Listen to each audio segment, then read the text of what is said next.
Salutations, my friends, and thank you for tuning in to another edition of Factions of Freedom. I'm your host, Noisera, Freedom Faction, whichever one you prefer, and I have titled this episode, Free Speech Flops, Medical Martial Law, and Techno-Environmentalism. Why? Because we're going to be going over a whole lot of different things in this episode. It seems like the mandatory vaccination debate has stirred millions across the country. That's right.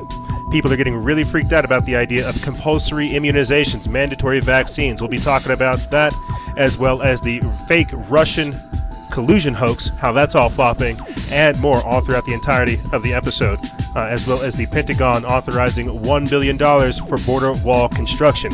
Now, before we actually get into this week's podcast episode, I have a few updates, a few things I want to tell you guys about. I'm announcing a partnership between the Free Thought Project, and I will be laying that out in next week's episode a little bit more clearly. I just want to let you guys know with this episode to be on the lookout for that. Also, make sure you're paying attention to our exclusive membership. We're going to be producing a whole lot more content, or at least extra content on top of what we're already doing, if you can believe it, right? Like we're not doing enough. Also, part 2 of 4 of the 8-hour series that we did with Adam Nix and JC Abbott of the Wayfinder podcast is now available. I'll put that in the link in the description bar below so you guys can check it out, as well as the special transmission that we did with Taylor Kopp of Social Emotions. Clearly, we have our work cut out for us, and we're always trying to do everything else that we can to improve our work. 2 more things, and then I'll kickstart this episode for you guys. After this week, we should be back to our normal podcasting schedule, but I will be taking on new projects and recruits, so our posting schedule may be a little wacky, a little wonky, so just be on the lookout for that. The last thing, I will be at the Mindful New Mexico conference, April 20th, here in New Mexico, meeting with like-minded conscious entrepreneurs, artists, musicians, writers, and everybody else that's out there. I'm really fired up. But this is what happens when you start linking up with people around you and trying to amplify the work that everybody else is doing. It truly is an honor to be involved in all the things that we are doing, and I wish time didn't go so fast. I wish we didn't have to move on to so many different things as we continue to evolve. But with that being said, if you guys want to help the operation, think about becoming a Patreon exclusive member. Other than that, let's kick off the show.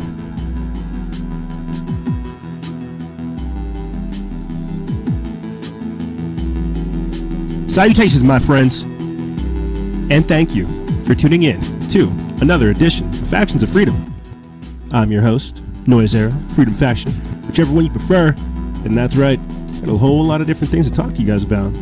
I will try my hardest to keep it on the rails. We'll see how well that goes. Got a lot of different things to talk about in this edition, that's for sure. As always, we typically do. But for some strange reason, it seems like, maybe it's me, seems like these days a lot of things are hitting home, starting to make a lot more sense, even more sense than they made back then when we started all this before. You see, we live in very interesting times, no doubt. I have a lot of different projects personally that I'm working on that you guys have had the honor to see and hear me tease.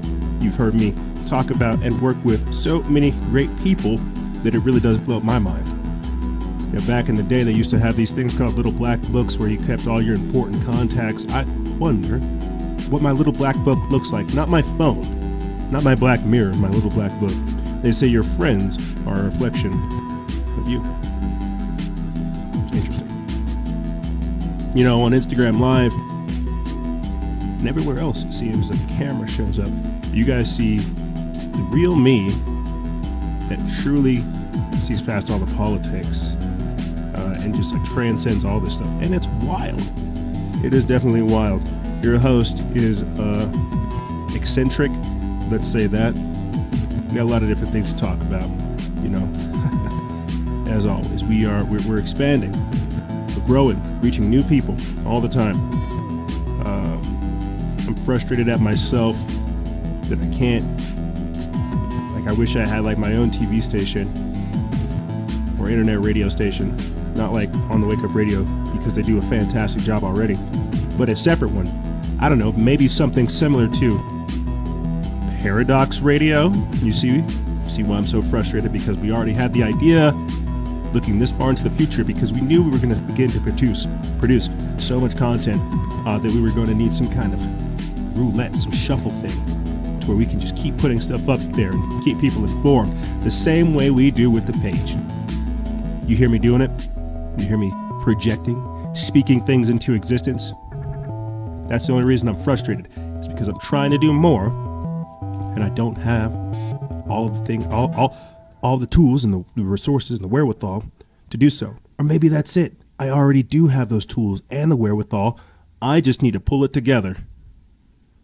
Kind of like this show. It's kind of why I was saying maybe I try to keep it on the rails, and we can actually have a pretty fantastic show. But we'll see. We will see. I got to laugh. I got to have a good time. I got to get into the groove of things because, times are crazy. And I wouldn't necessarily say they're bad or they're chaotic or they're evil, but I would say times are crazy. Time is in a undifferentiated state. It's very fluctuous, if that's even a word. It's fluctuating, and it's crazy. It's phenomenal. You hear me all the time talk about things like Agenda 21, Agenda 2030. Years ago, you asked. I tried to figure out how we would get there in such a short amount of time. Well, we see it happening right now. The rapid deployment of information, the social engineering, the mind control, the brainwashing, the conditioning, all of it, the peer pressure, the political correctness. We'll be getting into this. Donald Trump signing an executive order for free speech on campuses. And something rubbed me the wrong way as soon as I saw that. And I'll tell you why. Because no law can give you freedom. And any law that gives you rights can have those rights usurped by that very same law or another law. You see, you are endowed by inalienable rights by the Creator from who you come from. And you guys may have noticed on Instagram Live, we get a little esoteric and mystical and spiritual with you guys. We get a little bit more interpersonal than we do over here. Here we stick to the politics and the agendas and everything else that's going on. That is why it's imperative to really look at the amount of content and the work and the diversity that we do to appeal to different versions of you, or at least different versions of our audience. We have people that are here for the politics. We have people that are here for the religion, spirituality, for the conspiracy, for the agendas, for the science, you name it, for the psychedelics. We have it all, for the activism, for the research, for the work, for the magnum opus. We have a very, very broad and diverse audience. It's very crazy. Very honored to be here. And with that being said, let's start this episode. So recently, and we'll get into all this stuff that's going on in New York and stuff like that later on. But I wanted to start out the actual episode talking about free speech flops, this Jussie Smollett fiasco, how the yellow vests are at week 19, this fake news Russian collusion thing, how it flopped, and so much more. Article 11 and 13, how the EU is beginning to ban memes. So this idea of free speech, this idea of being able to say what you want, you see laws literally being drafted to garner your speech, to regulate your thoughts. This is beyond 1984. This is obey Big Brother. This is conditioning. You see, I don't have a post for the Jussie Smollett fiasco because I didn't take the time to post about it because we all knew it was a flop. We all knew it was a story. Right about weeks ago, whenever that all started, I looked at it and I said, "Why I'm not even going to post I'm not even going to waste your guys' time with this." Yes, racial attacks do happen, but no one's going to throw a noose around your head and let you walk away. They're going to kill you. Unfortunately, you got a lot of racists out there that will string black people up. This MAGA country, boy, that's what they say.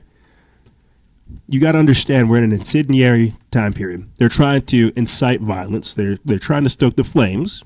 They're trying to get us at each other's throats for any reason possible.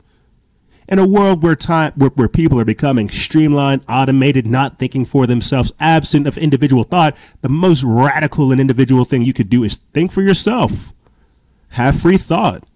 Break the chains and actually do something with yourself, and don't fall for every type of mainstream media trickery that's thrown at you. You see, you've got to understand from the Covington kids to Jussie Smollett to Charleston a few years ago. I don't want to say the Ferguson riots because that was something else entirely. But you've got to see the pattern that they're trying to put out there to create this perception of chaos, this perception of intolerance, indifference, of hatred, of negativity, of pessimism. Yes, it is there. People do have those thoughts, no doubt, but it's not as prevalent as mainstream media would have you believe. And to a degree, some of alternative media as well. I believe that even though it's our role to look at everything else that's going on outside of alternative media, or mainstream media, I also believe that it's our role to present different alternatives. So let me talk about this Jussie Smollett stuff and how we completely forgot about the Yellow Vests protesting the globalization of their own country. And that's how fast it happened. Okay. And this is what I tell people all the time. When you were focused on that kid, that Covington kid, the kid with the MAGA hat, right? You had world leaders meeting in Davos, Switzerland, talking about global inequality. That's right. You had the 1% talking about, hey, what are we going to do with these poor people? Now, here we go. Jussie Smollett's here, and what's happening? We're talking about free speech. People don't see that. You're looking at the left, you're looking at the right hand while the left hand's about to just smack you across the face and take your rights. Americans have become too brain dead. Americans have become domesticated, pacified. Why do you think, audience, and I tell you to stay so vigilant? Why do you think I tell you to remain vigilant? Because your adversary, the devil, roams about like a lion seeking whom he may devour. And how many people do you know that have bought the Jussie Smollett story, the Russian collusion story, Covington kid story, anything mainstream media says? How many people do you know that have fallen for that? Oh, my bad. They still believe that the government wouldn't do that to them, so we should just let them live in that level of ignorance. And it's crazy to me. Maybe that's because I have this state of radical, always rebellion. I don't fall for the cognitive dissonance. I think like, all right, if I fall for this, what are these people going to do at that point? Blah, blah, blah, blah, blah. I analyze. A lot of people don't analyze. They take things at face value, and then they get duped, and then they wonder, well, how did I get tricked? You fell for it in the first place. You let somebody else dictate how you were supposed to feel and what you were supposed to think, and that was the first deception. Let me get into this article right here. CNN, MSNBC, and all the fake news media must be held accountable for misleading the American public over phony Russian collusion narrative. Attorney General William Barr told Congress Sunday that Special Counsel Robert Mueller did not find collusion between the Trump campaign and the Russian government, destroying 2 years of media speculation and bad reporting. 2 years. For 2 years, we had to put up with this. I didn't. We didn't. For 2 years, we were over here talking about Agenda 21 and the technocracy, talking about the corporatocracy, talking about how many other countries or companies are getting involved with our government. I wasn't talking about Russian collusion. I was literally talking about the globalization that's happening within America. But the rest of America that was subjected to this, they need to be owed an apology. But that's the even crazier part. Just like this Jussie Smollett situation, they're beginning to double down. They're saying, you know what? Yeah, we lied. So what? Big whoop. Want to fight about it? Like that guy from Family Guy. Let me get back into this article. It's from Jeffrey Grider of Now the End Begins. We put this up March 25th. It says, for 2 years, CNN, MSNBC, and the rest of the fake news media assaulted their listeners' eardrums with the endless and phony narrative that President Trump was guilty of Russian collusion, treason, and about 6 other crimes. Every single one of these fake news outlets didn't just repeat the same story. Their talking heads repeated word for word the exact same script, and all in effort to poison people's minds that Trump was guilty. As we found out this weekend, none of that was true. Not one bit of it. So what should happen now? The real fruit of the Mueller investigation is that it showed the American people that the mainstream media in this country cannot be trusted. This was not simply bad reporting or biased journalism. This was an orchestrated attempt to use the freedom of the press to intentionally deceive. There was collusion, but it was collusion of the liberal media between themselves to lie and deceive in an attempt to destroy a legitimately elected president of the United States. I call for an immediate investigation into Hillary Clinton's connections to Russia, Fusion GPS, Comey's investigation of Hillary Clinton, Loretta Lynch's secret meeting with Bill Clinton on the tarmac a few years ago. I remember that. I hope you guys do too. Hillary's illegal email server. Yeah, it was in the WikiLeaks. And just for good measure, a new investigation into the 4 dead Americans in Benghazi. Remember those guys? We sure do. Let the games begin.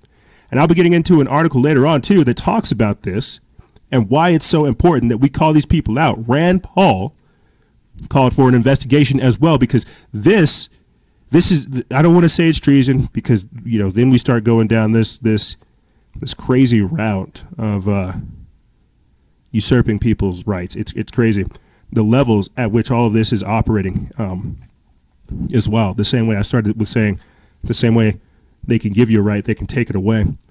And it's the same thing with this. A lot of what I think this is a long-term plan to take away free speech so that they can only have the authorized obey Big Brother government company line. Like, I was watching, what was it? I was watching Running Man with Arnold Schwarzenegger. It's like an early 90s movie, I think. And there was a scene where one of the main antagonists calls up the Justice Department Entertainment Division. And so then the Justice Department says, yeah, we can get you this guy, blah, blah, blah, blah, blah. They have him sign a contract once they capture him, and then they put him in The Running Man, which is this TV show. And I keep seeing this consolidation of power. That's kind of where I think a lot of this leads to. But let me get into this real quick instead of forecasting into the future. Right here, Rand Paul wants Obama officials investigated for inventing Russian conspiracy hoax. This is by Max Slavo of the Sons of Liberty Media. We put this up March 27th. It says most Americans have heard by now that the inquiry of Special Investigator Robert Mueller into the Trump campaign's ties with Russia during the 2016 campaign election was a giant failure. While leftists and the media lost their collective minds thanks to a narrative they invented, Rand Paul suggested that Obama officials should take a turn in the hot seat. Senator Rand Paul has called to the Justice Department to investigate the Obama aides who forced the false claims into the minds of the public using propaganda and brainwashing tactics, according to the Washington Examiner. Paul used Twitter to call for an investigation of those responsible for the, quote, Russian conspiracy hoax perpetrated on the American people. Others have called for a probe into Hillary Clinton's campaign and Barack Obama's administration for alleged attempts to spy on President Donald Trump during the 2016 campaign election. And this is true. You can look into it. It's the FISA Act, the Foreign Intelligence Surveillance Act. It's where Obama was still in office. It's like that transition time whenever he was president-elect Donald Trump and Barack Obama was still president. He signed the FISA Act that allowed him to spy on Donald Trump and other American people as well. And I don't know the specific details about it too, but there was apparently funding that went into that that shut down all these other overnight trendy so-called media operations that help perpetuate this agenda. And so again, what we're talking about at another level is just that obey Big Brother. Where your talking point's coming from, you're only having it come from the media. Alternative media not being able to have a turn, all this other stuff, all of this plays in part. You see, they do not want people to be able to investigate things, to influence others, and talk about this type of stuff. It's really, really deep. But let me get back into this article right here. It says Trump campaign pollster John McLaughlin believes it is past time to get it started too. Quote, I'm very concerned that it's becoming more clear that the Obama administration was able to obtain a FISA spy warrant to spy on our campaign based on phony opposition research from the Clinton campaign. Having federal law enforcement spy on a presidential campaign based on phony campaign research is really distressing and the true untold story, he said. In retrospect, we now know this is one of the worst transitions in American history. Former Bush White House press secretary Ari Fleischer told the Washington Times, quote, on the surface, they played nicely and they said nice things, but below the surface, it is clear several people in the Obama administration were doing everything they could to leave time bombs behind that would detonate around Donald Trump and his administration. The bigger picture is that had this gone sour than it already has, the Obama administration could have ignited a war with Russia. And I think that's something to highlight. While everybody else knows that this is this is nonsense, that this was just, you know, a big nothing burger, in the words, I don't think it's Don Lemon, but a big Russian nothing burger, because they all knew. But the idea was to hype and stoke the populace, to get people so riled up that that the idea of anything that makes America great, anything that has to do with trying to get us back on course, unity, that's a problem. You're Russian, you see. It's the same thing that I've experienced growing into this. You're a troll, you're a shill, you're a Zionist, you're an agent. Why? Because I'm not talking about what you're talking about, or you're not doing anything else. You see, the entire American people have been radicalized. Some people have literally been put into a state of subservience to where they don't even vocalize their political feelings, what they would like for the country, what they would like for their kids, simply because of how far this pushed us to the brink. Our entire country was at each other's heads. It's not even about Donald Trump. It's the fact that they literally radicalize people. You see. And so this is now the current culture. This is now the current climate where we can make baseless accusations. We can live in this lawlessness, this chaotic period, and not seek retribution. But I doubt that. I doubt that. And I don't follow the QAnon theory, but one of the QAnon theories that I did notice way back then is that they said there were going to be charges, that people were going to be locked up and go into Guantanamo Bay. Could this be that time period? Could QAnon be right? Who is QAnon? I don't know. But you see the stage being set for possibly people being locked up. That was the creepy porn lawyer, Michael Avenatti, right? Trump's creepy porn lawyer. He's getting locked up. Look at all the other people that are getting locked up. The arrests are coming, and I am very curious to see what happens. So just as far as this being like a free speech flops, you know, I don't think, because we're going through things in a rapid fire manner, I don't think people really get what's going on. This thing was, it was a waste of time, waste of money. Don't even get me started on that. Waste of resources. How many people, oh man, how many people have suffered due to this? Like, it's crazy. It truly is. And now we have, now we just have people doubling down on the story, still trying to find clues, looking to make stuff up. And who knows, at the end of the day, is this really where we should be focusing? We see outside foreign interests coming into our country, trying to usurp us, demoralize us, destabilize us, and any idea, like, again, think about that. People are so radicalized and in this state of cognitive dissonance and irrationality that they literally want Trump to have connections to Russia. They want our country to be infiltrated. They want our country to be bought off. They want for us to be in this state. That's the even crazier part, is that they can't even see how their psychosis is truly detrimental for everyone involved. And if we don't join into this collective fantasy, this collective delusion, this collective hype, we're considered Russians, or we're considered bigots, whatever. So it's not even it's not even the fact that this was a revelation, that people understood the Russian collusion hoax was just that Robert Mueller got nothing. It's the fact that the damage is done already. We can't get back those 2 years. People are still radicalized. They're not going to turn away. They're not going to want to see, well, what was the truth really about? They've already invested themselves so much in this so-called civil war, this attempted coup, that they have got to double down. And so now that they've been radicalized, right, like a gang without a leader, you're going to start seeing what's going to happen. And that's the even more dangerous part about a lot of this, you see.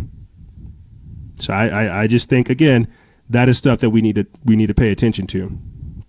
People don't see how that's going to have a long-term effect. Well, I can tell you, we're already in that long-term effect. Could we go another 2 years acting like this? We couldn't. We shouldn't. And that's the other part. But let me get into this right here. A dark day for the internet. Now that we've realized the Russian collusion was a hoax, and this is the importance of alternative media and people thinking for themselves and doing their own investigations. But check this out. It's a dark day for internet freedom. EU approves rules to create online censorship machine. Basically, With Article 11 and Article 13, the EU is beginning to ban memes. They want to literally take away your ability to create something funny, something informative, and something creative.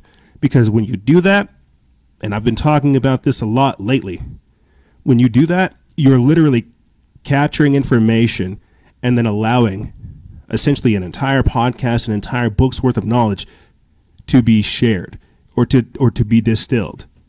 You have got to understand that this is digital book burning. You see, you would not tell you we are in the modern day Renaissance and that the internet is that vector point and we're able to manifest a lot of beauty through it. They see that. And the even crazier part is you got old people who don't even know how to make memes banning the idea of them because they want to control you. They don't want you to learn yourself. They don't want you to liberate yourself or liberate others. They want to control the flow of information. Let me get into this article. It's from Common Dreams. It's by Jake Johnson, the staff writer there. We put this up March 26. It says, despite widespread grassroots opposition, the EU Parliament Tuesday approved sweeping copyright rules that critics warn will spawn an internet censorship machine. NSA whistleblower Edward Snowden decried the vote, tweeting in German, quote, never forget what they did here. Quote, outside Europe, friends of the internet will have to brace themselves to push back against copyright maximalists attempting to extort their terrible directive to the rest of the world. This was said by Danny O'Brien at the Electronic Frontier Foundation. In a blog post, Danny O'Brien, International Director of the Electronic Frontier Foundation, called passage of the copyright rules, quote, a stunning rejection of the will of 5 million online petitioners and over 100,000 protesters this weekend. That's right. Over 5 million people signed the petition saying, no, do not do this. Over 100,000 people showed up over this past weekend to protest this, and they still voted to do it. That's what I mean by overwhelming authoritarian dystopian dictatorship. They do not care about the will of the people. This is a runaway government. This is a corrupt government, because at another level, it's not even the government. It's parts of the government who have signed over to the larger agenda, to globalism. Maybe if we have time, we'll get into stuff like that. But continuing on, it says the European Parliament has abandoned common sense and the advice of academics, technologists, and UN human rights experts and approved the copyright in the Digital Single Market Directive in its entirety, O'Brien wrote. There's now little that can stop these provisions from becoming the law across the land of Europe. Julia Reda, a German member of the European Parliament, an outspoken opponent of the copyright directive, said, it is a dark day for internet freedom after the rules overwhelmingly passed. Articles 11 and 13, the two most controversial components of the copyright overhaul, were left unchanged after the MEPs voted against following amendment that would have removed them. Quote, today's vote is a major blow to the open internet. This directive positions the internet as a tool for corporate profits, not for people, said Open Media Executive Director Laura Tribe. Quote, by approving Articles 11 and 13, the EU Parliament not only rubber-stamped bad legislation, but also ignored the voices of millions of its own concerned constituents. As The Verge's James Vincent reported, Article 11 lets publishers charge platforms like Google News when they display snippets of news stories, while Article 13, renamed Article 17 in the most recent draft of the legislation, gives sites like YouTube new duties to stop users from uploading copyrighted content. Remember last week I told you guys that the eventual goal of this is to, next is going to be link tax. You see, that's why it's important that we come up with our own pictures. That's why a lot of what I am doing is original content. You don't see me hopping on YouTube, pulling all kinds of videos, taking all kinds of clips from everybody else. I really try to minimalize that. I really try to use a lot of the open source stuff, and you know they're coming for that too. But this is it. This is what they're doing. They want to tax us, regulate us out of the ability to share information, because they see what it does. They know what it is. They know what this does. You see. And that's something that a lot of people don't really get. There's power in words. Like, think about it. Just the other week, whenever we had the whole shooting in New Zealand, look at how fast that legislation went through. Look at how fast they banned the assault rifles. They are looking for reasons to take speech. But this is what I'm telling you. You have to look at how this is a multipolar world order. They'll do it in New Zealand 1 week. They'll take the guns in New Zealand. Then they'll take the speech in, or they'll take the memes in Germany. Then they'll take the speech in America. But they'll give all the power to China, because China doesn't have any of those things. See that? Check this out right here. And this is the crazy part about it. If you guys want to know more, go check out that article on our page and go do your research, because I can assure you they're already working on it here. But the other week, Donald Trump signed an executive order for free speech, protecting free speech on college campuses. And as I said before, this is a red flag to me. I think this is a good thing. Currently, this video has 13,000 views on the page. This is a great idea in concept. But anything that can be given to you by the government can also be taken. As I said before, no law can give you freedom. And I want to congratulate everybody for being here. You have just a tremendous future ahead of you, and this will make it a lot easier. And you get that point of view across. And listen to the other point of view. Maybe you can be changed and maybe not. I doubt it. But maybe. You never know. And you know what? If you can, that's okay. And you'll change them too. You're going to change them too. But ultimately, it brings people together. So congratulations. I'll sign right now. Thank you all for being here.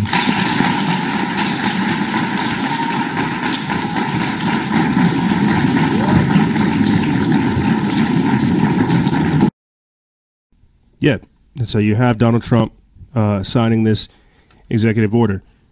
We put this up 6 days ago. It says President Donald Trump signed an executive order on Thursday requiring colleges that receive federal funding to comply with the First Amendment's protection of speech.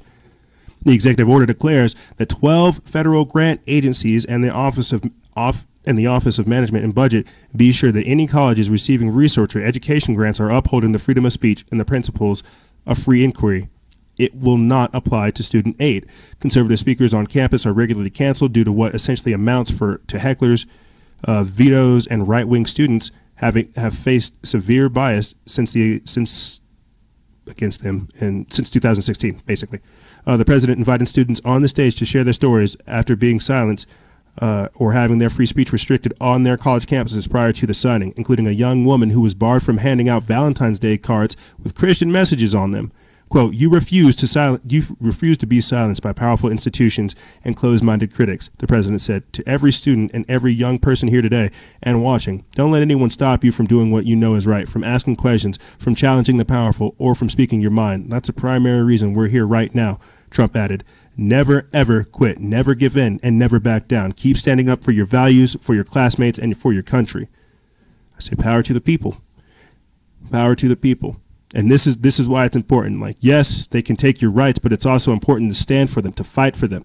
It's the same thing with your beliefs, your values. Those all have to be tested. And so lastly, I want to close out this segment with this video that we kind of went over last week as well, about how Nancy Pelosi wanted to lower the voting age to 16. Essentially, what I'm trying to do with this segment is show you how they are radically trying to not necessarily indoctrinate or inculcate, but inform the next generation that a certain viewpoint will be tolerated, and that they want to start early. They want to start programming the kids early. They want to start being able to reach them early. They want to be able to politicize, sexualize, demonize, do anything. They want to get your kids in the arena, the public arena that we are in right now, as fast as possible. And at a certain level, when you hear them say, Trump's a Nazi, Trump's a Nazi, Trump's a Nazi, some of this is projection, but at the same time, some of this is conditioning so that we don't really necessarily notice when authoritarian or dictatorial things happen. Okay, you have a lot of people who are patriots, who are blind loyalists, who would not be the equivalent of the SS, but give it time. That's all I'm saying. Look at how radicalized people like Antifa are, what we would consider the left. These people today, imagine how radicalized they are. Give it a few years. You see, I played for you videos of people at abortion rallies that are beating people up.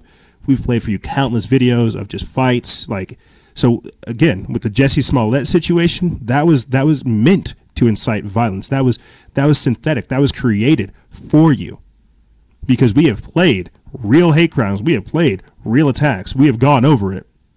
You see, but that's what I'm saying. This is what that Russian collusion hoax did for 2 years. Where do you think they will go from here? But like I said, I'm going to play for you guys this clip of Nancy Pelosi saying, yes, you know, she's thought about lowering the voting age. So when you have kids that are in high school, let's just say this David Hogg character from the Parkland shooting, right, who immediately wanted to go for your guns as soon as his classmates were killed. Instead of mourning them, he wanted to go straight into the political arena. What happens if they lower the voting age for people like David Hogg, and then he begins to radicalize other kids who have never shot a gun to come take yours? Just something to think about. But here is Nancy Pelosi saying we're collecting thoughts about lowering the voting age. I myself, personally, I'm not speaking for my caucus, I myself have always been for lowering the voting age to 16. I think it's really important to capture kids when they're in high school, when they're interested in all of this, when they're learning about government, to be able to vote. That is not necessary. You know, in other words, some of the priorities in this bill are about transparency and openness and accessibility and the rest. That's a subject of debate. But my view is that I would welcome that. But I've been in that position. I myself, she would. Personally, I'm not speaking for my caucus, I myself have always been for lowering the voting age to 16. I think it's really important to capture. She would. I don't know why that was giving me some hassle, but yeah, she would. Low information voters typically they like the glitz and the glamour. And I'll say this, and then we'll take a quick break. Nancy Pelosi and Alexandria Ocasio-Cortez are getting the butt heads. I think everybody here sees that.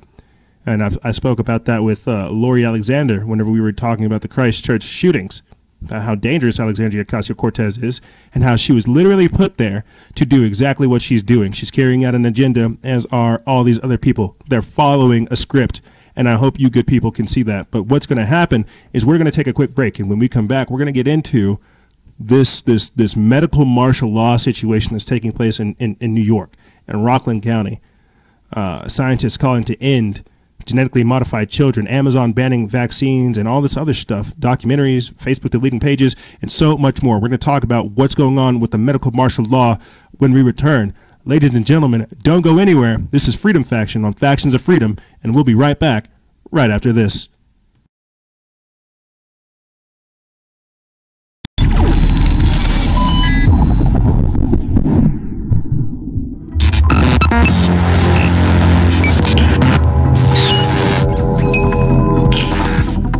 Salutations, my friends. I'm here to talk to you about, that's right, CBD oil. CBD oil can reduce the risk of relapse among alcohol and cocaine addicts, and you know they're trying to flood us with both. According to a 2013 study published in the British Journal of Clinical Pharmacology, CBD was proven to have these benefits: relieving pain and inflammation, having antipsychotic effects, reducing anxiety, helping to fight cancer, relieving nausea, treating seizures, lowering incidences of diabetes, and also promoting cardiovascular health. Realize that in 2014, Purdue Pharma received FDA approval for an opioid drug that claimed to help curb the opioid addiction. This will actually help you curb your usage of opioids as well as your reliance upon them. And remember, guys and gals, stay vigilant. Expose lies and share truth. This is Noise Era, Freedom Faction, out.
look at you. You're still here. No way. I thought I scared you off. I scare people sometimes. They say I'm intimidating, and I don't try to be. I try to be a bear, a big old cuddly bear, trying to give you some love. Say, bring it on in here. Let me give you some loving. But I'm glad to see you're still here. Glad to see that you still got your wits about you. Glad to see that you're still paying attention. Glad to see that you're still on the right side of the ground, still trying to make peace. And with that being said, thank you for tuning in to this segment of Factions of Freedom. We're going to be talking about medical martial law. This measles outbreak in New York City has got the entire country fired up, which is good. And I'll tell you why. Because now we're having a discussion about compulsory immunizations, mandatory vaccines, things like the global health security agenda that Obama signed. We're talking about population control. We're talking about it. It's important. But first, before we do, let's talk about why this is so important. We went to break talking about low information voters, right? How they don't know jack squat other than what the media tells them and how they're supposed to feel that day. Realize it's the same situation across the board. That's why it's important to pay attention to these types of things. You have Facebook, Fedbook, not only becoming a mouthpiece for the globalists, right, but essentially becoming Obey Big Brother, telling people what to think, how to feel, garnering information. We should have had Christy Scarborough of Corrupt Vaccines on Fellowship and Freedom this Sunday, but we've had her on 2 times to talk about her interactions with Facebook, simply trying to talk about that, the vaccine inserts, the information regarding them. She had her attorney, T. Matthew Phillips. They sued Facebook. And they had to fight. This is it. This is why information is so important. If you guys haven't, check out that episode with Christy Scarborough and T. Matthews, because that was a powerful episode. Not only do you get to hear a lawyer's opinion, but you also hear a mother's opinion, not only on vaccines, but everything surrounding medical freedom and why it's important to take your health back into your hands. And it starts with this type of stuff. No one's talking about why the diseases are resurfacing again, why, if anything, why immune systems are depreciating. None of that. No, just get more shots. Check this out right here. March 8th, Facebook steps up crackdown on anti-vaccine pages and groups. This is put up by Ricky Scaparo of End Times Headlines.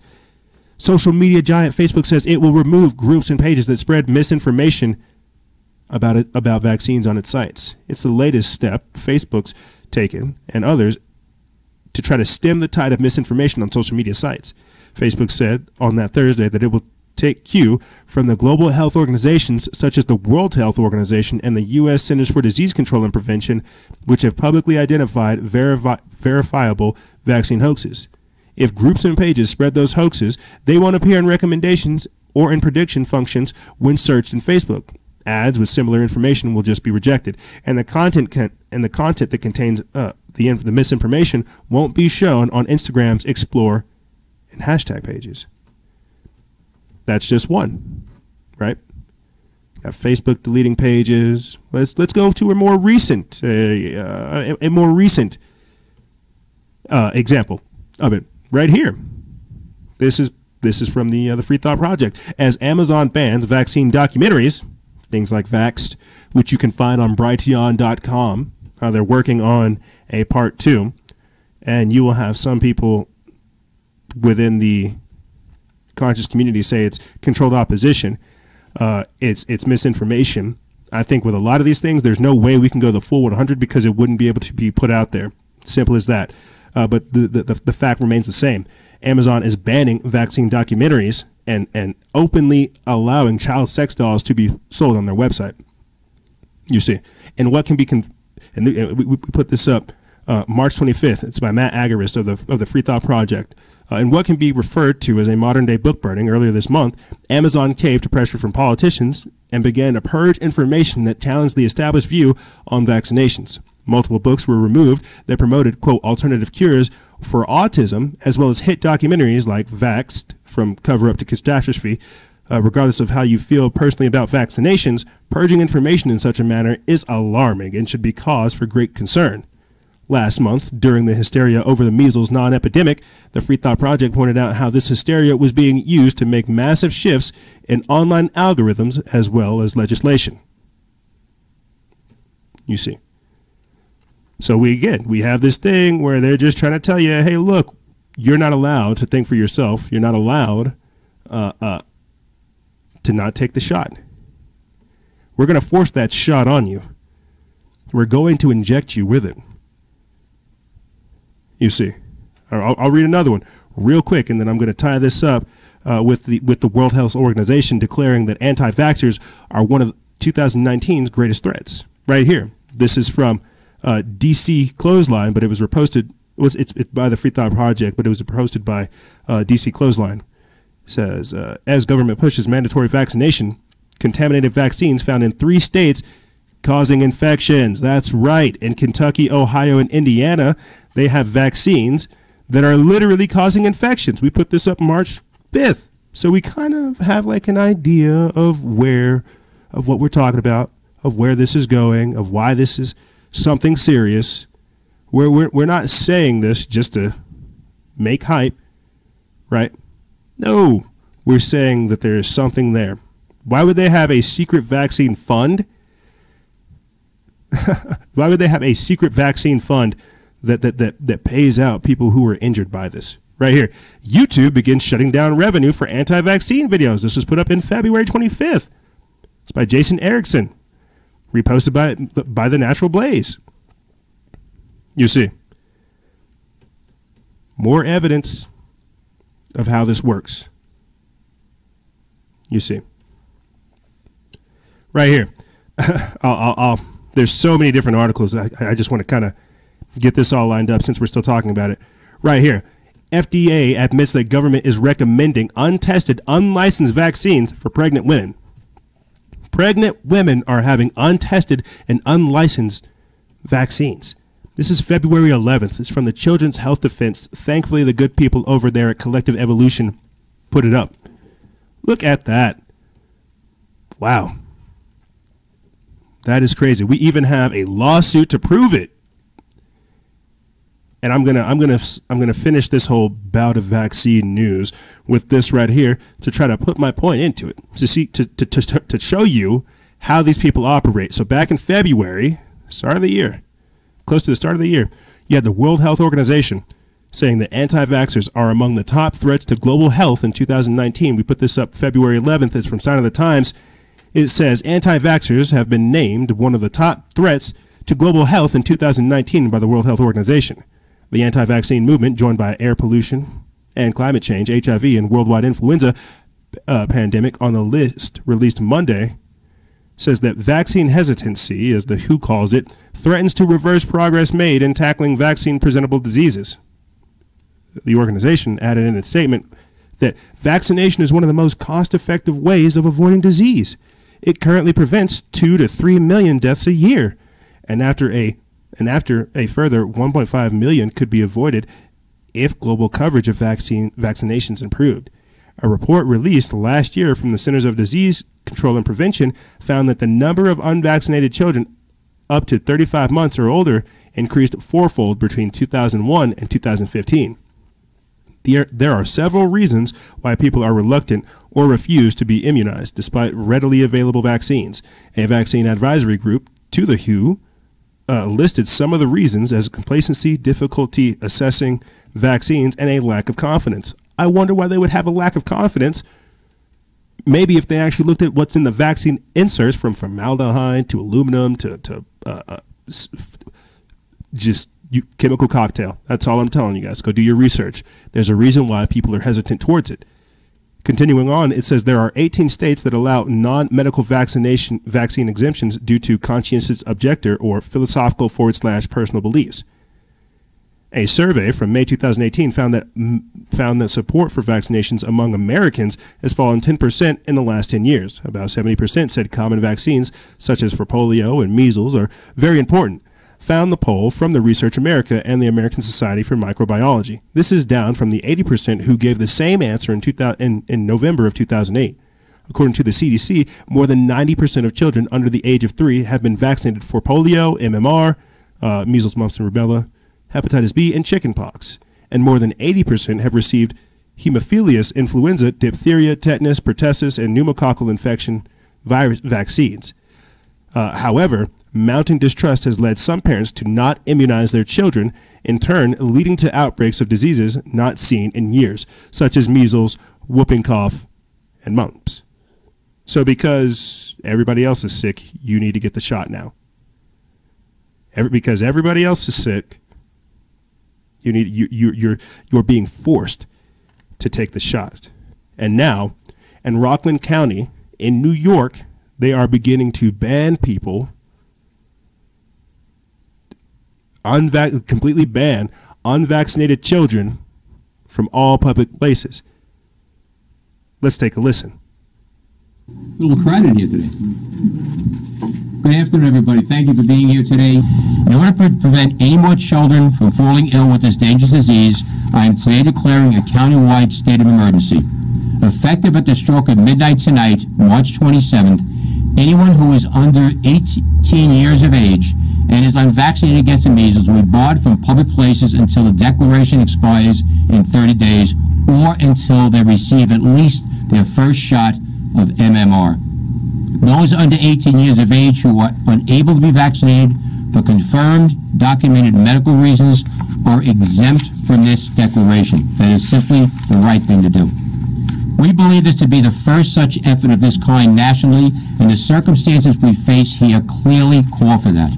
Rockland will lead the way in service and safety to the people here. Here in Rockland County, we have now entered our 26th week of this measles outbreak. This is nearly 6 months of investigating cases, holding clinics, and giving vaccinations. Our Department of Health must be commended for their hard work and dedication to protecting the public health here in Rockland. And to be honest, without their efforts, this outbreak would have been far, far worse. By the numbers, last year, not just 1, but 7 unvaccinated travelers diagnosed with measles entered our county between October 1st and October 17th, leading to 153 confirmed cases. And this is the longest outbreak in the U.S. due to measles since the disease was officially eradicated in 2000. According to New York State Immunization Information Systems, only 72.9% of the 1 to 18-year-olds in Rockland are fully vaccinated against the measles. We owe this to the residents of this great county, so we never, ever have to go through this again. This is an opportunity for everyone in their community to do the right thing for their neighbors and come together. That's what this is about now. We must do everything in our power to end this outbreak and protect the health of those who cannot be vaccinated for medical reasons, and that of children too young to be vaccinated, and also those who are at risk, as I mentioned earlier. There will not be law enforcement or deputy sheriffs asking for your vaccination records. That is ridiculous. To repeat, that is not nor will ever be the focus of this effort. However, if you are found to be in violation of this declaration, your case will be referred to the district attorney's office. That just comes with the emergency declaration and is prescribed by law. Parents will be held accountable if they are found to be in violation of the state of emergency, and the focus of this effort is on the parents of these children. We were doing quite well early on. People were getting it. They were understanding through the cooperation of folks in. So a lot of different stuff to look at there. Whole lot of different things to look at, and I'm going to play for you guys here shortly. Senator Rand Paul saying that we shouldn't trade our freedom for security regarding vaccines, our medical health freedom for the security of vaccines. So what you heard there at the end with the violation and how it's upon the parents, I hope you caught that. What they're essentially trying to say is that it's if the parents violate this, if the parents do not get their kids if they don't get their kids vaccinated, the parents will be held liable. And so then what happens whenever they arrest the parents and then the kid goes into the system and then he's forced to take the shot anyway in the first place? You see. And that's the problem that I have with it. So for me, I guess I read between the lines of what these people are really trying to say. But so that we can get this on record for everybody, let me go ahead and pull this article up. It's from Activist Post. We put this up March 27th. It says a county in New York has completely banned all unvaccinated children from the public places. That's crazy, because literally just the other week we talked about how Italy is doing that. And so now we have the very same thing happening here. Italy began banning unvaccinated children from school. They're doing it in California already with mandatory vaccinations. Look into SB 277 and SB 279. It's where they mandate vaccines for children in preschool to kindergarten. They mandate vaccines for the people that are working with the kids as well. And I know I have some people thinking, well, what's wrong with making sure everybody's healthy, Freedom? I'm saying go change your diet up. You see, you're trying to take that shortcut getting the sickness. I guess I come from the generation where it's just like, just get sick anyway, develop like an immunity to it, and then get over it. Don't be a pussy. And now that's not the case. Now we have this hysteria where everyone else better get in line. This is that collectivist thought. But continuing on, let me get into this article. It says one county in New York is taking extremely drastic measures in an attempt to force all children to get vaccinated for measles. Starting on Wednesday, any child that has not received the measles vaccine will be banned from all public places. That means that they will not be able to go to school, to church, or to any store. In fact, just walking down the sidewalk would be a violation of this county-wide state of emergency. Rockland County has essentially declared a state of medical martial law, and it is scheduled to last for the next 30 days.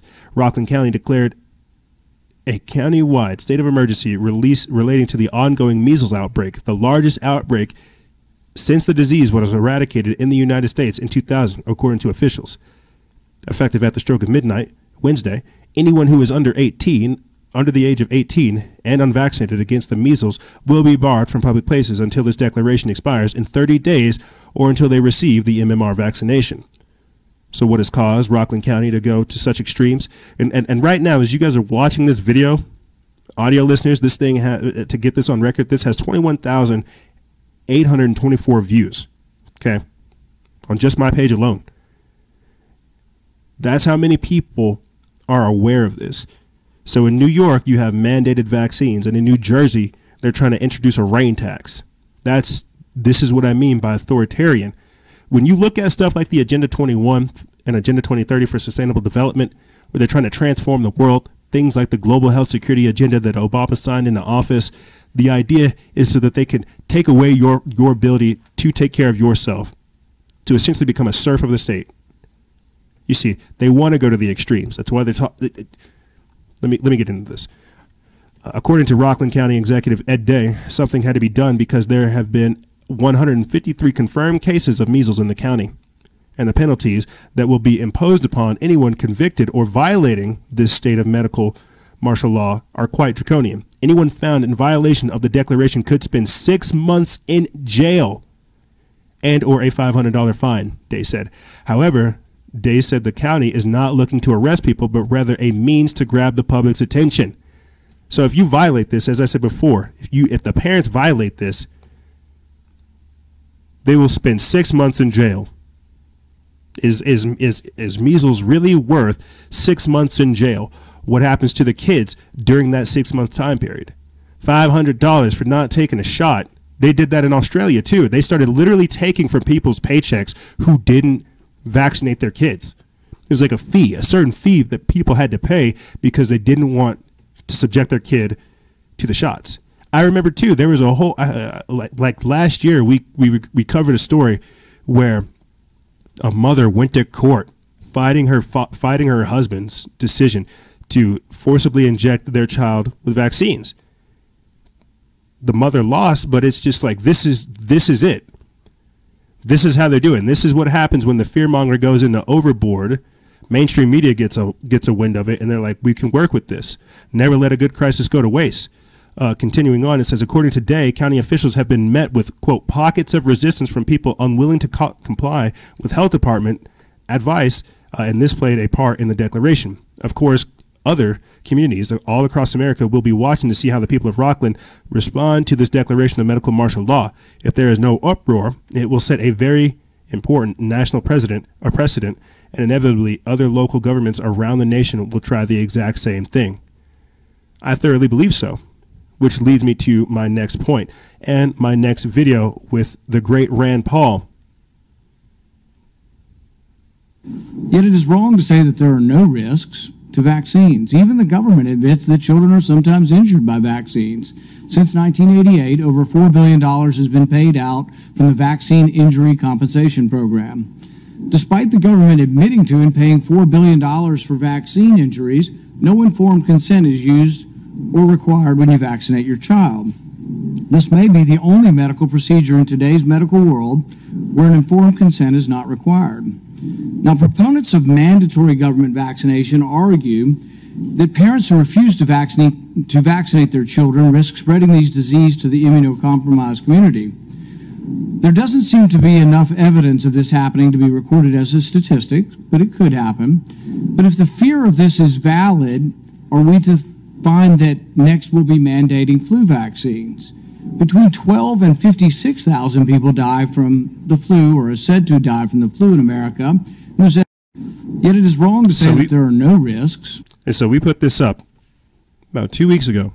It's got 31,984 views on our page. It's by the good folks over there at the Free Thought Project. And you've got Kentucky Senator Rand Paul talking about we shouldn't do this. We should not do this.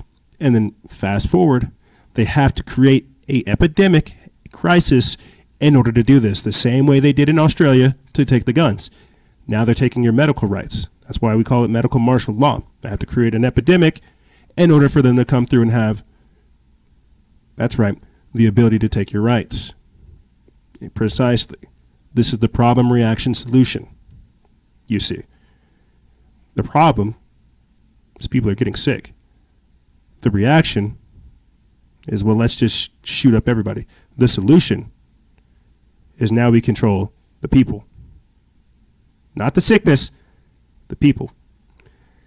And there are posts on the page. We've done episodes where it's just really look at what's going on in the vaccines and how they're not necessarily forcibly changing you, but how there's a lot of different curious things surrounding vaccines. And as I said before, why would there be a vaccine injury fund if there were not adverse reactions that were happening?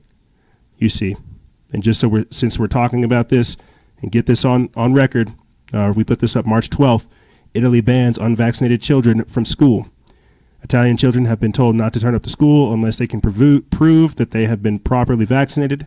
The deadline follows months of national debate over compulsory vaccination, compulsory immunizations. Parents risk being fined up to €500. That's $560 here in America. And if they send their unvaccinated children to school, children under 6 can be turned away. The new law came amid a surge of measles cases, but Italian officials say vaccination rates have improved since it was introduced. So there you go. Measles is the vector point. Measles is where they're allowing for these types of things to happen. So I just think around the board, we need to be extraordinarily curious about what's going on surrounding vaccines. It goes without saying, you're putting a chemical cocktail inside your body and you're asking me not to ask questions. There are people that are literally dying. There's children that are becoming paraplegics, quadriplegics from this. There's children developing autism. There's all kinds of adverse reactions, and I'm not allowed to ask questions. I guess I'll take my chances. You see, and that's what I'm talking about. Health, medical freedom, being able to take care of yourself, that's a very real thing. You know what, I didn't know if we were going to have time for this, but I want to play for you guys a quick clip just so we can get this on the record. This is the double-edged sword that these people play with.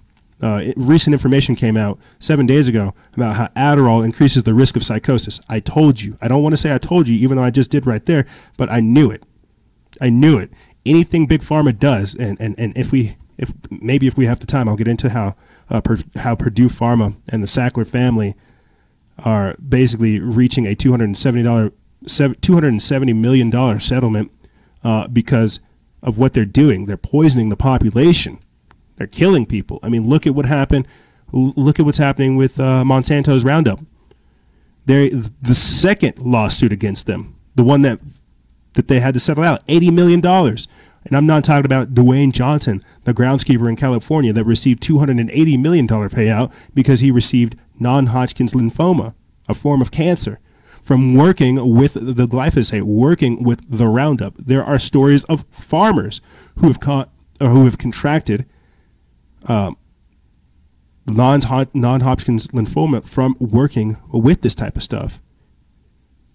So this is big pharma, this is agriculture, this is all of it. When we talk about Bayer and Monsanto merging together, I didn't get around to posting it on the page, but the yellow vests in France at the Monsanto headquarters there, I think either one of them, I think it was the Monsanto headquarters, they dressed up in bee outfits and began to deface the Monsanto headquarters. Good for them, because they understand. They dressed up in bee outfits and they began to deface it, showing that the bees are being killed by Monsanto's Roundup. And it's the same thing with Adderall. It's the double-edged sword. But here, I'm going to play for you guys this clip. In Health Watch, a new study is showing a link between medication prescribed for ADHD and psychosis. The study was published by the New England Journal of Medicine. The percentages are very low, but it showed patients who are prescribed amphetamines like Adderall had a slightly higher risk of developing psychosis compared to those who receive other types of ADHD medication like Ritalin. Dr. Lauren Moran is assistant professor at Harvard Medical School and a psychiatrist at McLean Hospital. She's also the lead author of that study. So let's talk about this, Doctor. Just sort of walk us through the basics of the study. What did it conclude? So we basically looked at new users, people who were being prescribed these medications for the first time, and we compared amphetamines, those which was like Adderall or Vyvanse, to people who were prescribed methylphenidate, which is like Ritalin or Concerta, and we found that the Adderall type drugs had an increased risk of psychosis. Shocker. In Health Watch, a new study is showing. Shocker. Using the insurance records of nearly 221,000 ADHD patients, Dr. Lauren V. Moran, a psychiatrist and assistant professor at Harvard Medical School, showed that patients who were prescribed amphetamine-based ADHD drugs like Adderall develop more cases of psychosis, a group of symptoms that include delusions, hallucinations, and a loss of touch with reality. In the study, one of every 486 patients on the amphetamine-based drugs developed psychosis, whereas only 1 in 1,146 only methylated-based drugs like Ritalin had the same outcome. So basically, they're poisoning you. That's the simplest way to say it. That's the simplest way to say it. You want me to put it in a more clever fashion? They're poisoning us. Simple as that. And so this leads me to my next article that I want to close out this segment with. You have scientists from around the world calling for an immediate halt to genetically altered children. This is by Derek Brose of the Activist Post, but the good people over there at Natural Blaze reposted it 6 days ago. Before I get into this, would I talk about things like designer babies, Gattaca, genetically altered children, and things of this nature, the transhuman agenda? This is it. They're poisoning the already existing generation here, the already living humans. This is why the abortion thing was so important, truly, because, you know, if they're not trying to terminate them in the womb, they get here and then they shoot them up with all these vaccines, and we see the autism rates just spike, and it's crazy. You know, I have a, I was out to dinner the other day, and, you know, we were waiting to be seated. We were waiting to be seated, and, you know, you just look around at people while you're waiting, because I'm one of those weird people. I don't, you know, sit on my phone, because I only use my phone to do this type of work. I don't use my phone for literally anything else, so I'm not going to sit here in public and try to do this.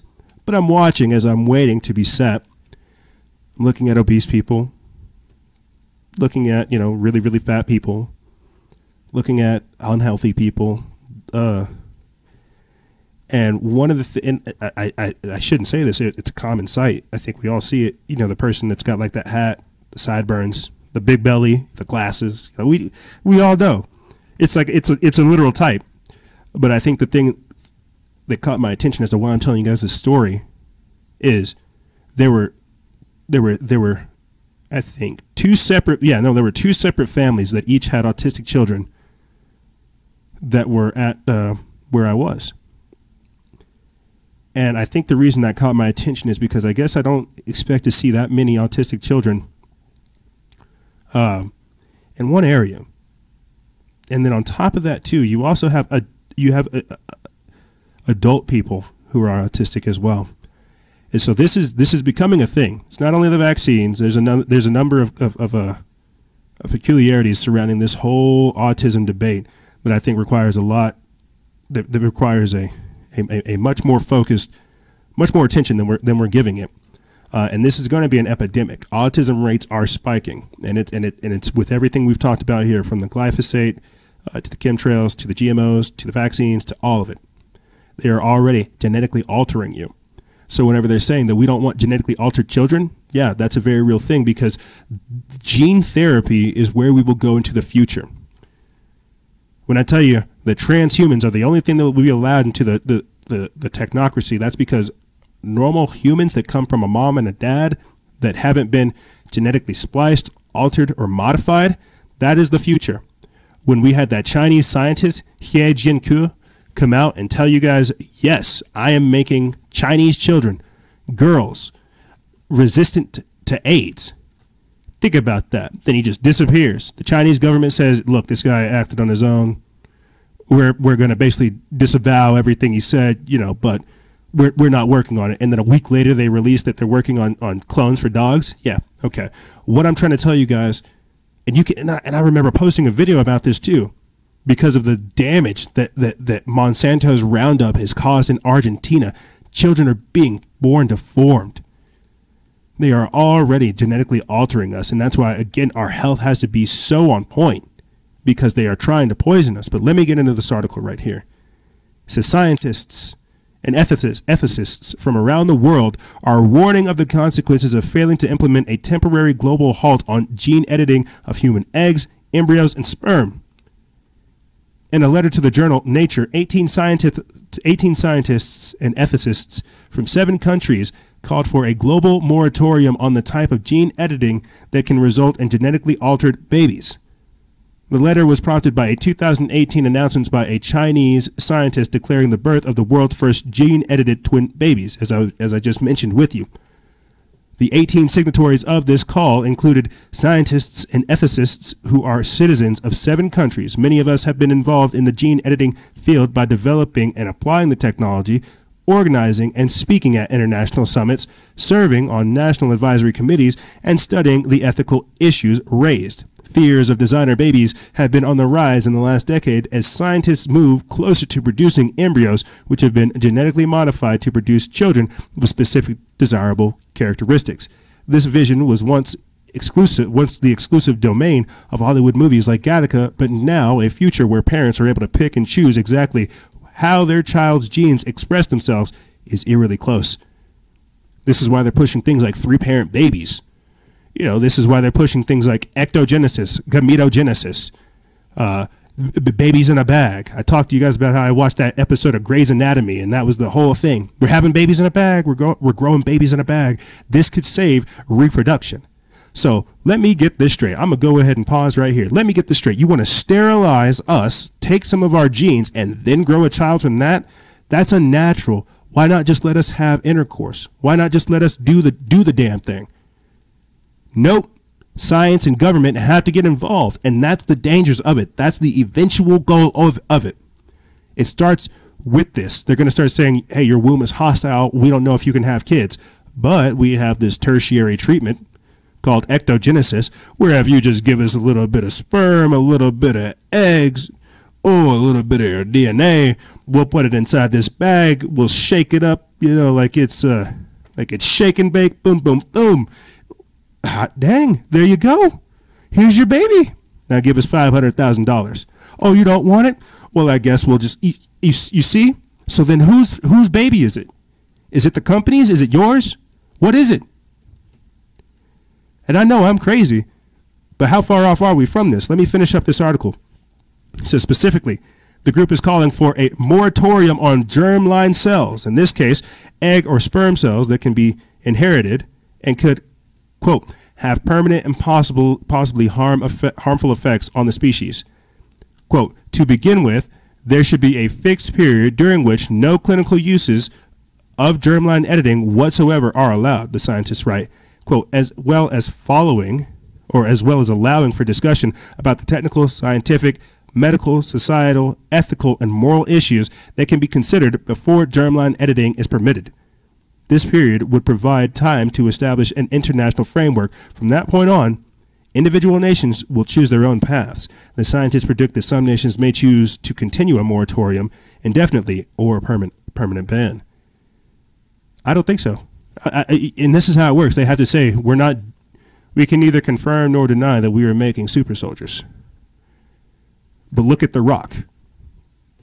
We can neither confirm nor deny that we're making giants. Look at Chris Hemsworth. You see. And I know that's just like a Hollywood example of it. But you see how they have to casually disclose this type of stuff to you. And this is just with the genes. We're not talking about super soldiers where you're, putting some kind of bio implant chip into you and you just have super strength. We're not talking about that, even though it's very real. What we're talking about is the ability of them being able to design an entire life, how the genes express itself in the womb, and then letting it play out. They're trying to play God. And you have scientists saying, we need to call for a moratorium on this because it's extraordinarily dangerous. If we do not, we are going to have an entire race of super soldiers, of super people, of transhumans who are just the epitome of human, but they've lost all of their humanity. They've lost all of it. You see. So then we come full circle to this like weird Greek-Roman thing to where it's all about the physical flesh and to where we try to become demigods ourselves. It truly is fascinating seeing history like repeat itself like this. It's scary and dangerous, but it's also fascinating to see, well, what was real? What is real? What is normal? You see. So medical martial law leads to all of this. What happens whenever they literally sterilize humanity, scramble the minds of children, but still have to continue this thing? Well, I suppose we'll figure all that out along the way. But what's going to happen, gang, is we're going to take a quick break. And when we come back, apparently the Pentagon has authorized $1 billion for border wall construction. And Apple has finally announced that they have their own credit card. Isn't that great? I wonder if you can, and I make jokes about this, I wonder if I can get an iPhone and then put it on my Apple credit card's credit. And that's just crazy. But truly what we're seeing is the rise of the corporatocracy, the technocracy, you see, and they have certain guidelines as to how they would like the future to look. Very, very dangerous, this abyss, this cliff we're staring off.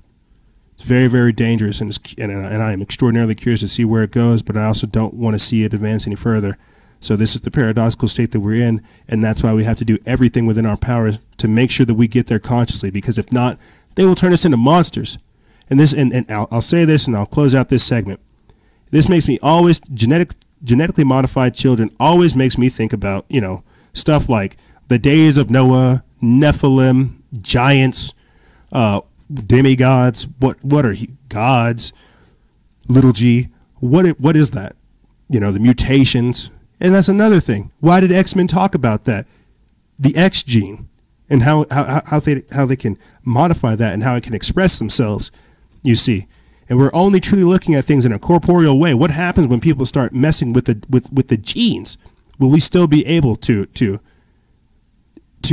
have that spiritual component? There's so many other questions that all this stuff starts making me think, and I hope it's got you thinking as well, gang. But what's going to happen is we're going to take a quick break, and when we come back, we're going to be talking about some more of this good stuff and a little bit of some other things as well. That's right. Don't go anywhere. We'll be right back right after this.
And thank you for tuning in to the final segment of Factions of Freedom. Brought to you by, that's right, me, because I'm here. It's me. This is my show. I don't have a guest. I'm not interviewing somebody. It's just me. And you. And history. And time. And the Lord God Almighty, the All-Father. Thank you guys for being here. It didn't scare you away? You still here? All right. That was me knocking on wood, hoping that you'll still stick around. Thank you for being here as we make history and talk about it, because we do have a lot of things going on. It truly is a beautiful time to be alive, and it's also very dangerous. And this is why I tell you guys that we have to be conscious of the things that are going on, because you see them trying at every single angle to stop us. Now, we went into the break thinking about genetically modified children, genetically altered children, and why that's important. Well, the kids have to get here. That's the first thing. We got to get them here. We got to make sure those kids land safe. That it is a safe landing for the kids.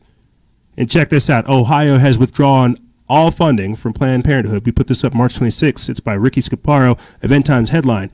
Planned Parenthood clinics across the state of Ohio have been receiving notifications from the Ohio Department of Health informing them that their state funding will soon come to an end. The notice comes following a federal appeals court ruling earlier this month that insisted there was nothing unconstitutional about a 2016 state law that bans the state from allocating preventative health dollars to any organization that performs or promotes non-therapeutic abortions. A non-therapeutic abortion is defined as a termination that is not medically necessary, i.e., what many would term abortion for convenience. The letters stated that the funding would cease as of April 20th. What's funny, strange about that is that's 420, and I will be at the Mindful New Mexico conference. This was a unintentional plug. I will be at the Mindful New Mexico conference, linking up with local entrepreneurs, local activists, and just beautiful people all around, trying to do exactly what I keep telling you guys doing, that we're building, we're growing, we're expanding, and it's all thanks to you guys' help. So that was definitely something that I did not mean to go into, but let's get back into this article right here. According to Cleveland.com, last year, ODH granted some $600,000 to Planned Parenthood clinics for services that included the STDs, CD control program, and the Minority HIV/AIDS initiative. Planned Parenthood executives reacted with fury. Quote, Ohio continues to put politics over people, putting them at greater risk. This isn't about politics. This is about life-saving health care, said Planned Parenthood of Greater Ohio CEO Iris Harvey, according to Planned Parenthood Advocates of Ohio. Of the 26 locations across the state, 3 provided abortions. However, under the Hyde Amendment, these clinics were not permitted to receive state funding even before the 2016 measure was passed. They are funded by Planned Parenthood of Greater Ohio and Planned Parenthood of Southwest Ohio region. So essentially what I'm trying to illustrate by going into this is that we have to make the world habitable for the next generation that comes. If not, we have failed them. With Governor Ralph Northam saying that he wants to keep the children comfortable. He wants to keep the baby comfortable. He's literally only telling you how these people think. He's literally only telling you, like, yes, when we harvest them, we have to keep them comfortable because we're taking the organs. It's really, it's not my line of work, I'll tell you that much. And what I'm really trying to illustrate at the end of the day is you see this war for the future going on, and the children are the agents. This is, if you ask me, what I consider techno-environmentalism. This is sustainable development. This is what happens whenever you have corporations and machines, AI, running things, allocating funds. You see, where we have to live in perfect harmony, perfect synchronization with nature. Which leads me to my next story. What is nature? What is natural? Is a wall natural? You see, now that the kids get here, that they're born here, what will we give them? And for audio listeners, what I'm setting up, I'm going to play for you guys a quick clip of a news reporter talking about how the Pentagon has authorized $1 billion for the border wall construction. The news anchor that we chose for this, he's got this crazy SEG, eating grin on his face as he says this, but let's take a listen.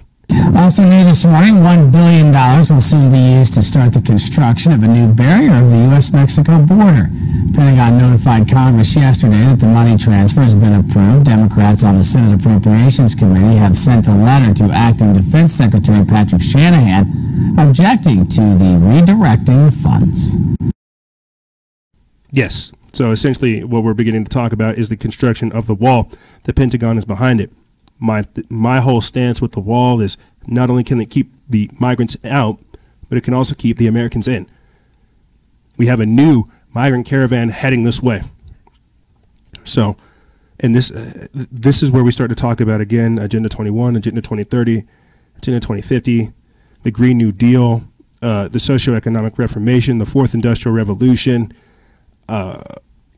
There's so much that I have to discuss that I cannot fit it in just this segment alone.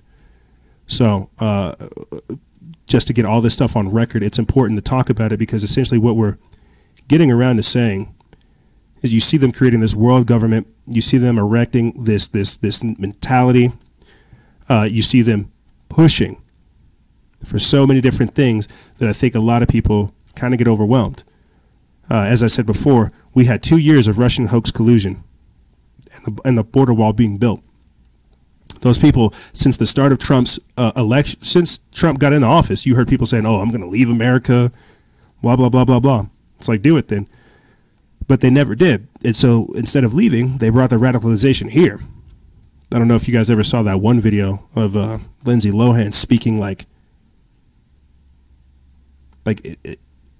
speaking, I don't even know, like Arabic, and trying to kidnap a child. That was one of the people that said they were going to leave. Look what happened to her.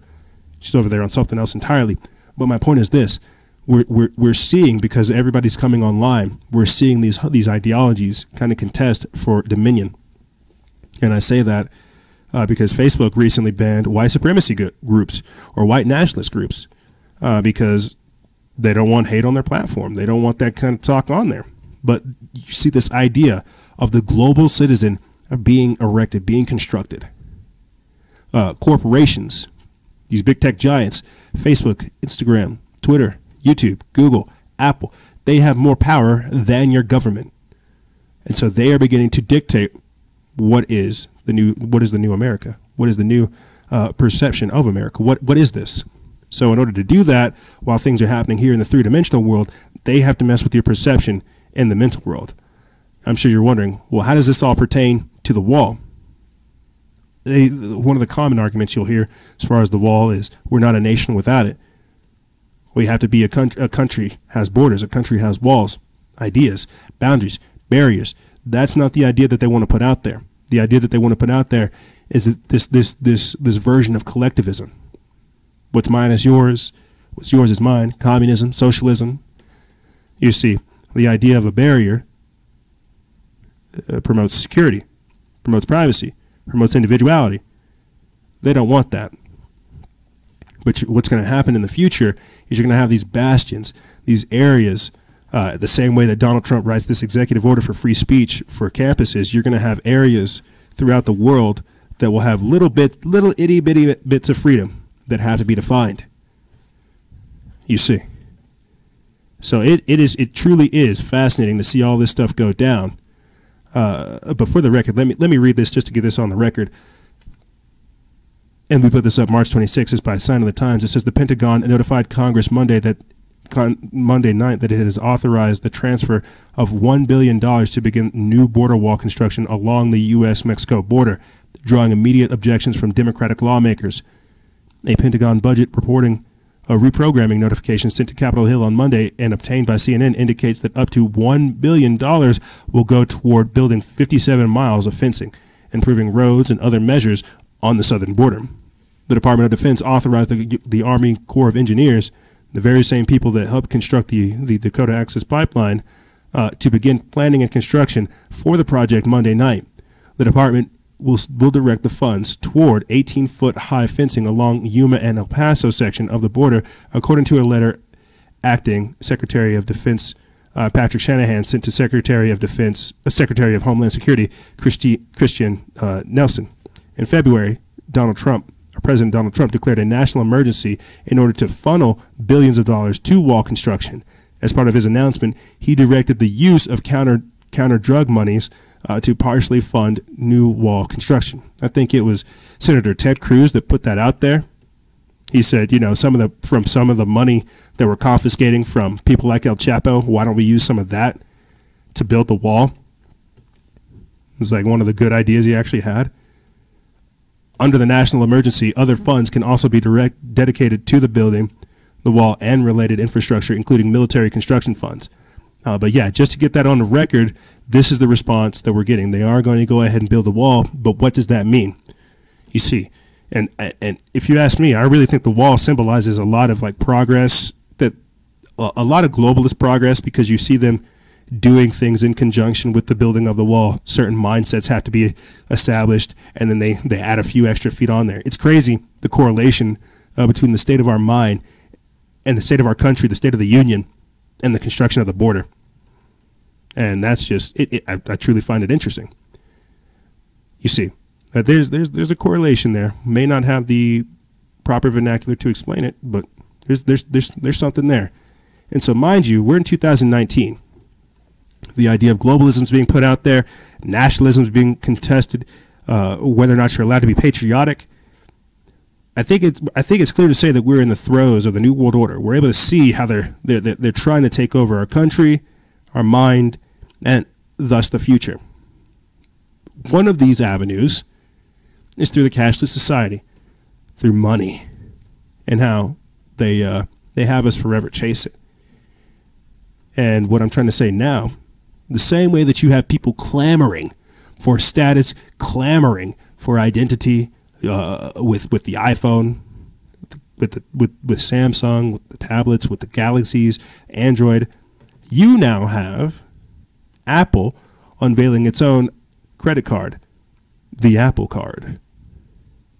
Apple just announcing Apple Card. This is a next generation sort of digital credit card done in partnership with MasterCard and Goldman Sachs. The company is saying it's trying to help its users achieve the goal of a healthier financial life, giving much more detailed sense of where your purchases are, how your purchases are trending. Also saying that they will have lower interest rates and no penalty interest fees. Also unveiling something called Daily Cash. So anytime you would pay using your Apple Card, you get something called Daily Cash, which is 2% of all of your purchases. If you're buying something from an Apple store, such as from one of those retail stores, you'd get 3% if it's from Apple Music or from that Apple retail store. Try to incentivize people to use this service, but saying that this is a private, this is secure because they're working with all these different partners, and this is all designed to give people more information about how and where they're spending. Oh, really? Oh, really? Huh. Daily Cash, 2% cash back. Who do you think that's going to attract? Right? If you ask me, I think this what happens whenever they stop producing cards? What happens whenever they have only digital transactions where you have to use your phone to use Apple Pay and to use the Apple Card? Does this mean now that Apple is becoming its own bank? They teamed up with Goldman Sachs to introduce this. That's the crazy thing. Let me get into this. It says Apple CEO Tim Cook said on Monday that the company's new credit card is uniquely positioned to make the most significant change in the credit card experience in 50 years. Some credit card experts are less excited. Frankly, I'm underwhelmed, said Ted Rossman, an industry analyst at creditcards.com. Quote, this card will get a lot of headlines, but its spark is greater than its bite. Many credit cards come with lower interest rates than the one that Apple is boasting, Rossman said. The rates on the Goldman Sachs Link credit card, which the company says people in the U.S. will be able to access through their iPhones this summer, is expected to range from roughly 13% to 24%. There will be a physical card made of laser-etched titanium available. Average annual percentage rates on credit cards hover around 70% today. Rossman said some credit unions offer rates as low as 8%. This card, or the card, will feature in the company's digital wallet service and will provide, quote, a new level of privacy and security. Ha! That's got to be a joke, right? These people, they got some sick humor. Privacy and security. Apple talking about privacy and security. That's funny. You guys are funny. Wow. At this point, Apple isn't even sweetening the deal with a 0% introductory interest rate or balance transfer offers. Rossman said, reward-wise, the card is also lackluster, he said. The Apple Card grants 2% cash back on Apple Pay transactions, 3% on direct Apple purchases, and 1% on purchases with the physical card, according to the announcement Monday. The rewards are dispensed daily. Other cards, such as the Citi Double Cash card, offers 2% cash back on all purchases, not just ones on Apple Pay, Rossman said. What's more, the U.S. Bank Altitude Reserve Visa Infinite card rewards mobile spending with 3% cash back or 4.5% off travel. That's really interesting.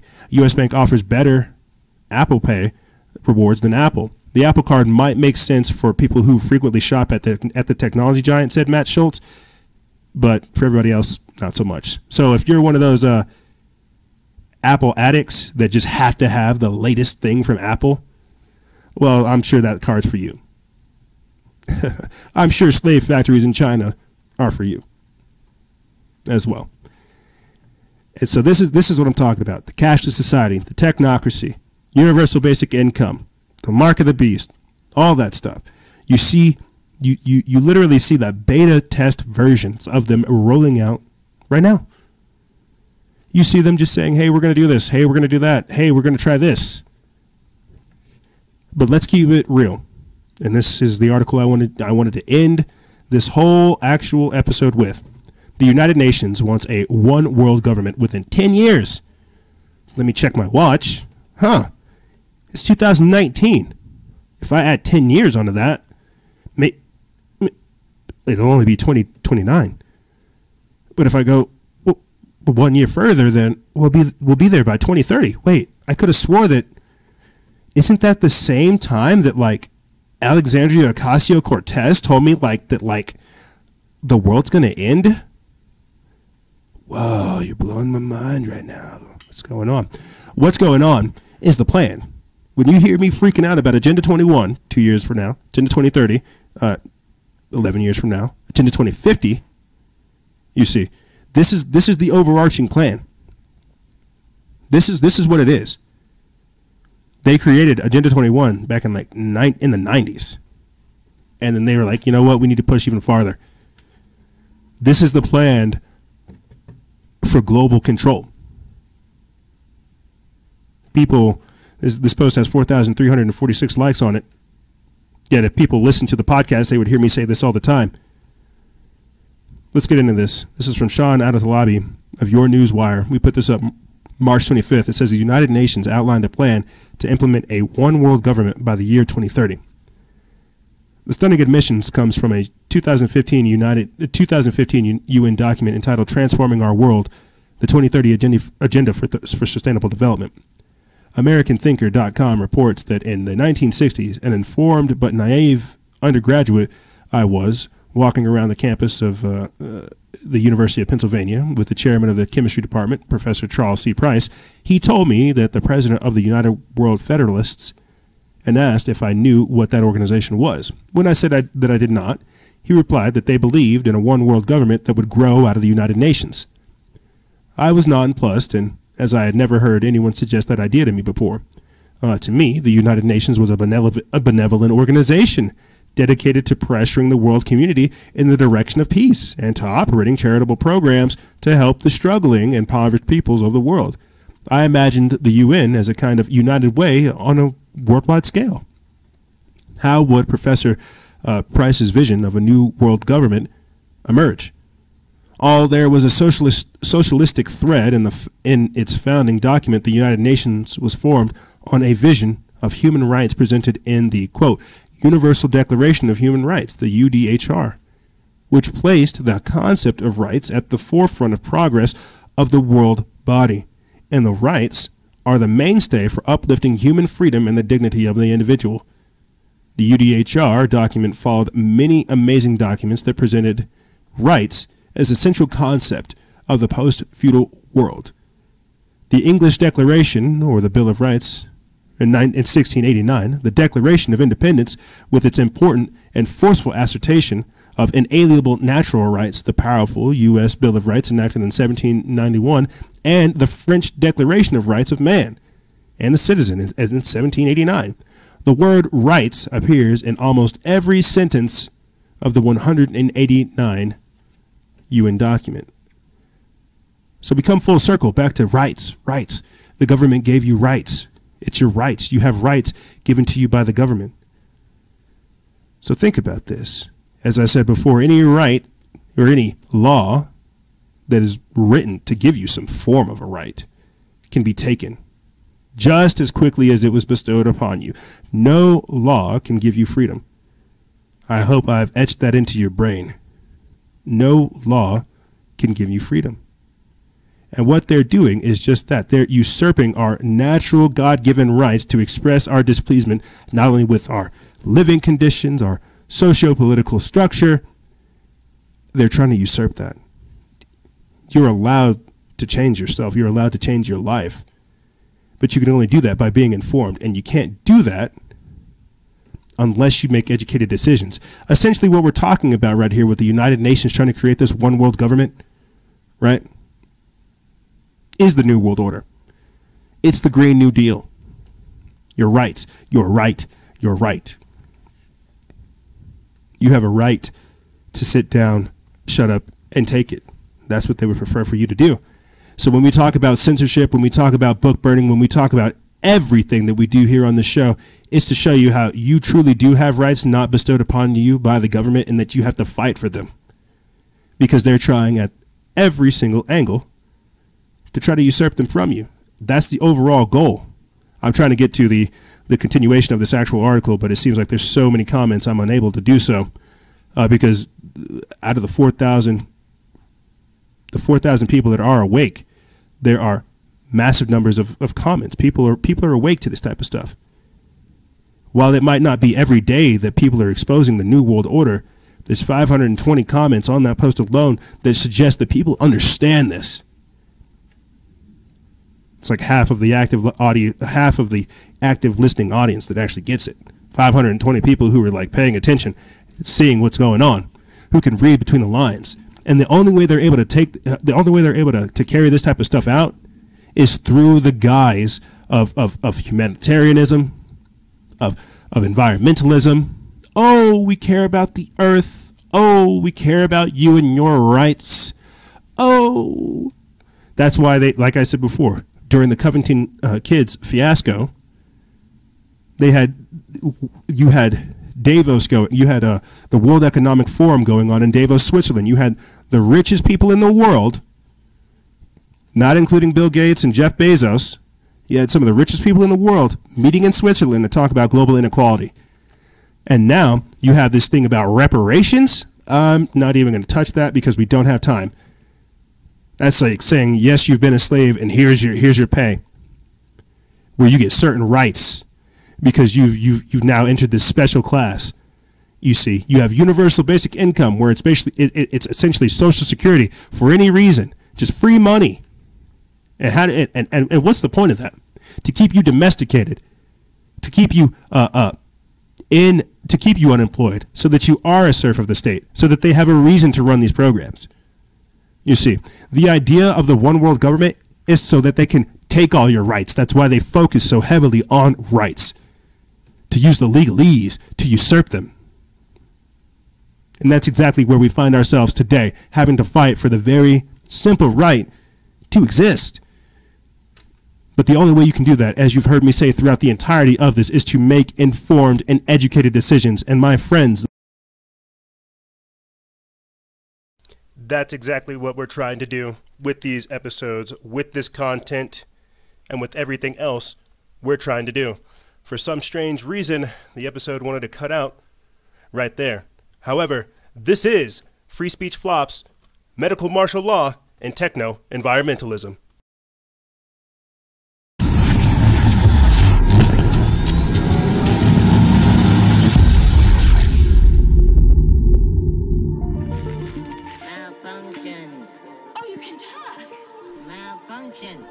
I know, we typically go over a whole lot more in a very, very complex way. But I wanted to give you guys, as always, a comprehensive view as far as what we're talking about, what's going on, the current time frame that we find ourselves in, and why we are all coming together. Believe it or not, this is a beautiful time. We have the tools at our disposal, the wherewithal, the willingness, and the devotion to do the work that's required so that we can all move forward. Truly, it is an honor to be involved in your guys' life in this capacity. If this episode has helped you, or any of the stuff that we have talked about throughout the entirety has helped you, share it with a friend. Go to the website, go to our pages, find the content, and talk with those amongst you. Now is the time where people are more receptive to hear this kind of information, and that's why it's upon us, those who have been at this forefront, to present it in the orderly fashion that we do so. However, guys, that's all I really have for you. If you have any questions, feel free to email me. I'll have it in the description bar below. And as always, guys and gals, stay vigilant, expose lies, and share truth. This is Noise Era, Freedom Faction, out.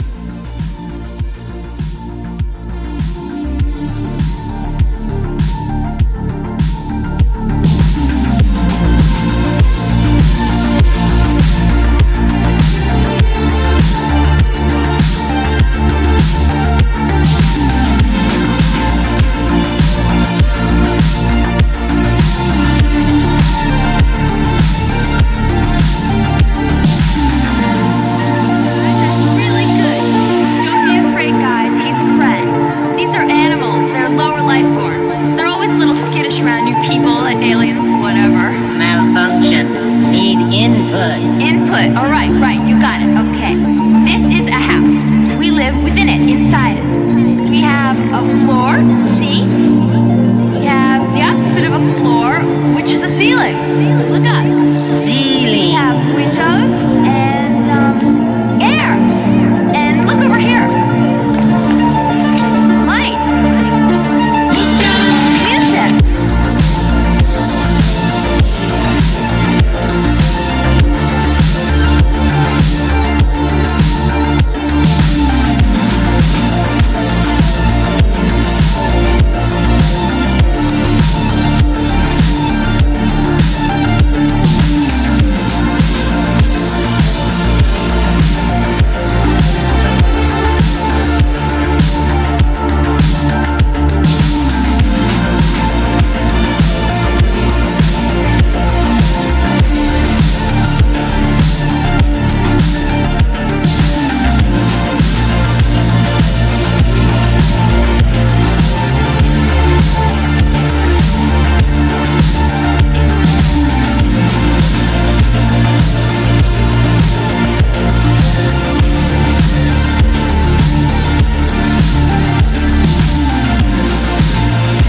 A can of soup, a meal in itself.